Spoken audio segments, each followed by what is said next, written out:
नागरिकांनी सतर्क राहावा.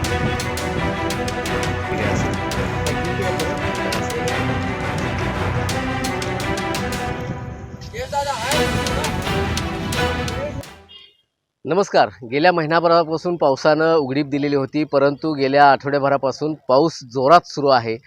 कोयना धरणाच्या पट्ट्यामध्ये ज्या ठिकाणी पाऊस मोठ्या प्रमाणात पडतोय आणि त्यामुळं नवजा असेल, महाबळेश्वर असेल, सातारा असेल, या ठिकाणी जो मुसळधार पाऊस गेल्या आठवड्याभरापासून चालू आहे, त्यामुळं कृष्णा नदीच्या पाणी पातळीमध्ये वाढ झालेली आहे.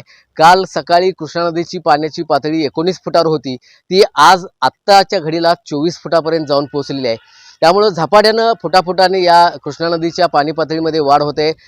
जिल्हा प्रशासन असेल, महानगरपालिका प्रशासन असेल, यांनी नदीकाठावर राहणाऱ्या लोकांना सतर्कतेचा इशारा दिलेला आहे. पूर परिस्थिती निर्माण झाल्यास त्यांनी स्थलांतरित व्हावं अशा तऱ्हेच्या सूचनाही प्रशासनाकडून देण्यात आलेल्या आहेत. आज आत्ता आपण आयर्विन पुलाच्या खाली उभे आहोत. पाठीमागं पाहू शकताय नदीच्या पाण्याची पातळी सध्या वाढते आहे. 24 फुटावर ही पाण्याची पातळी आता येऊन पोहोचलेली आहे.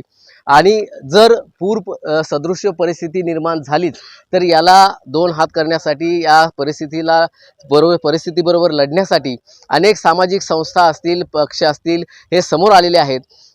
शिवसेनेचे नेते डबल महाराष्ट्र केसरी चंद्रहार पाटील यांच्या वतीनं या ठिकाणी एक टीम तयार करण्यात आलेली आहे.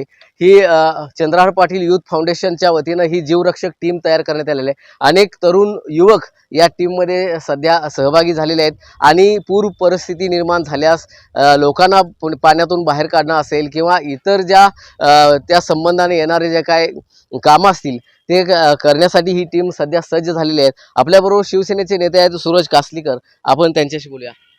काय सांगाल, आता जी पूर सदृश्य परिस्थिती निर्माण होण्याची शक्यता वाटते, अजून झालेली नाही.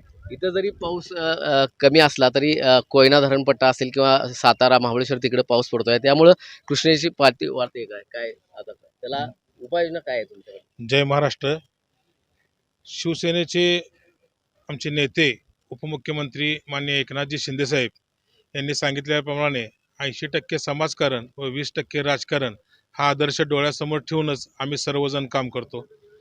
आमचे नेते डबल महाराष्ट्र केसरी पैलवान चंद्रहारदादा पाटील यांनी जी जीवरक्षक टीम तयार केलेली आहे, ही टीम आज कुठल्याही अशा प्रकारच्या अडचण निर्माण झाल्यास दोन हात करायला प्रशासनाबरोबर तयार आहे, मदतीला प्रशासनाला तयार आहे.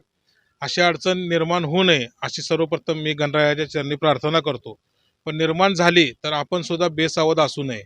2019च्या पुरात आपण बेसावध राहिलो. 2005ला त्याच्या आधी जो पूर आला होता त्यावेळेला काय होतं, इथंपर्यंत पाणी येत नाही, अशा बेसावध राहिल्यामुळे लोकांचं प्रचंड प्रमाणात नुकसान झाले.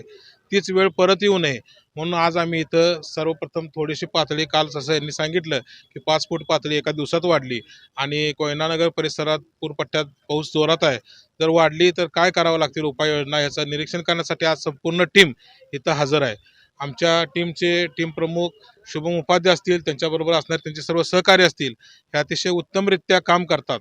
2 ॲम्ब्युलन्स पण आपल्याला मदती प्रसंगी त्यांनी दिलेले आहेत, चंद्रहारदादा पाटलांनी दिलेले आहेत.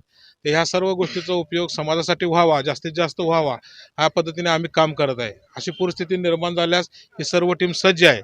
अशीच परिस्थिती निर्माण होऊ नये अशी परत एकदा मी गणरायाच्या चरणी प्रार्थना करतो. आणि अशा टीमच्या पाठीमागे शिवसेना कुपवाड शहराच्या माझ्या गावातील टीम आहे.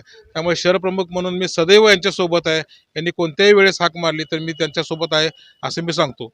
जय हिंद, जय महाराष्ट्र. नक्कीच या टीमचे जे प्रमुख आहेत शुभम उपाध्याय, ते आपल्याबरोबर सध्या आहेत. कशा तऱ्हेनं तुमचे हे काम असणार आहे? पाण्यामध्ये राहणार आहे की पाण्याच्या बाहेर काम? आमचं जे काम असणार आहे ते पाण्यामध्ये पण असणार आहे आणि पाण्याच्या बाहेर पण असणार आहे. आपल्या ज्या 2 ॲम्ब्युलन्स आहेत चंद्रदादांनी दिलेल्या, त्यांच्या माध्यमातून आपत्कालीन परिस्थितीमध्ये रुग्णांना तातडीने वैद्यकीय सेवा मिळवण्यासाठी आमची एक टीम असेल, ती नदीवर कायम थांबून असेल लोकांच्या मदतीसाठी. या संदर्भात अनेक आपत्ती आली, कोण घरी माणसं अडकली, त्यासाठी आपली विश्वसेवा फाउंडेशन, आई रेणुका फाउंडेशन यांच्याबरोबर आम्ही काम करत आहोत. चंद्रदादाची टीम आमची आहे आणि देव करो ही प्रसंग येऊ नये, पूर येऊ नये आला तर आम्ही मदतीसाठी नागरिकांसाठी जीवरक्षक टीम ही सदैव सज्ज असणार आहे. आता काय काय सुविधा तुमच्याकडे आहेत, कोणकोणती उपकरणं आहेत याला हात करण्यात? आता आमच्याकडे रुग्णवाहिका आहेत, O2 ऑक्सिजनची, कार्डियक आहे, इमर्जन्सी आमची टीम आहे, विश्वसेवा फाउंडेशनचे आमचे विशालदादा पाटील त्यांची बोट आहे, त्यांच्या माध्यमातून आमची पोरं त्या बोटीमध्ये काम करतील त्यांच्याबरोबर. आणि आई रेणुका फाउंडेशनच्या माध्यमातून तातडीची व्यवस्था ॲम्ब्युलन्ससाठी आम्ही इथे सज्ज केलेली आहे. याचबरोबर आई रेणुका फाउंडेशन ही यामध्ये सहभागी होणार आहे. कशा तऱ्हेनं तुमचं काम असणार आहे, यामध्ये काय काम आहे? सगळ्या प्रकारचा आपण रेस्क्यू ॲम्ब्युलन्स सुविधा कुठल्याही आपत्कालीन परिस्थितीमध्ये आम्ही सहकार्य करू. याच्या आधी कामाचा काही अनुभव आहे, याच्या अगोदर केले काम असं 10 वर्ष झालं ॲम्ब्युलन्सचं हे करतो. हां. हां, मदत करतो. अशा तऱ्हेनं डबल महाराष्ट्र केसरी चंद्रहार पाटील यूथ फाउंडेशनच्या वतीनं ही जीवरक्षक टीम जर पूर्व सदृश्य परिस्थिती निर्माण झाली तर त्यामध्ये लोकांना रेस्क्यू करण्यामध्ये असेल, जनावरं रेस्क्यू करण्यामध्ये असेल आणि लोकांना स्थलांतरित करण्यामध्ये, समजा एखाद्याला ऑक्सिजनची गरज भासली, एखाद्याला वैद्यकीय सुविधांची गरज भासली तर त्यांना घडलेल्या घटनेपासून ते हॉस्पिटलपर्यंत नेण्यासाठी चंद्रहार पाटील यांनी या ठिकाणी ॲम्ब्युलन्सची सुविधा करून दिलेली आहे. त्या ॲम्ब्युलन्सच्या माध्यमातून अशा रुग्णांना हॉस्पिटलमध्ये पोहोचवण्याचं कामही या जीवरक्षक टीमच्या वतीनं करण्यात येणार आहे. मोहन राजमाने, नवराष्ट्र न्यूज, सांगली.